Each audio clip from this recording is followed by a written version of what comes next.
Hi hello' নমস্কাৰ guys. আজি ৰাতিপুৱা সোনকালে উঠি দিনটোৰ বাবে ভগৱানৰ ওচৰত সেৱা অকণমান লৈ তো দিনটোৰ প্ৰথমটো কাম হাতত লৈ চাহকাপ খাই তো যাওঁ ব'লক আজি ভিডিঅ'ৰ মাজলৈ।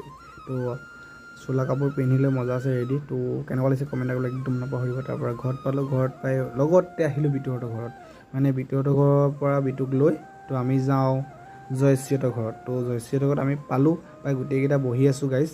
তো এইফালে গোটেইকেইটা মোবাইল চোবাইল চাই আছে, মই এইফালে গৰমত আৰু চেহেৰাটোকে দেখাই দিছোঁ কোলা মোলা। তো এইফালে ভাইটিটা অহা নাই বাবে ৰৈ আছোঁ ৰাস্তাতে। তো গৰমো যি পৰিছে গাইজ। তো এইফালে পুলক ৰেডি, তো কেমেৰা লৈ। তো কোৱা পুলক কিবা আশা মজা নে? বঢ়িয়া। তো এইফালে দয়ানন্দ ভাইটি বিতু সিহঁতি কথা মহলা মাৰি থাকোঁতেই বোলো আমাৰ ডাইৰেক্টৰ ছাৰক দেখাই দিওঁ। ডাইৰেক্টৰ ছাৰে মানে নতুন কাম হাতত লৈছে, তো সকলোৱে ছাপোৰ্ট কৰিব। আজিৰ শ্বুটিং শেষ কৰি তো পালোহি ৰুমত। তো ভিডিঅ'টো কেনেকুৱা লাগিলে কমেণ্ট এটা কৰিবলৈ একদম নাপাহৰিব। গৰম কেনেকুৱা পৰিছে গাইজ কমেণ্ট এটা কৰিব।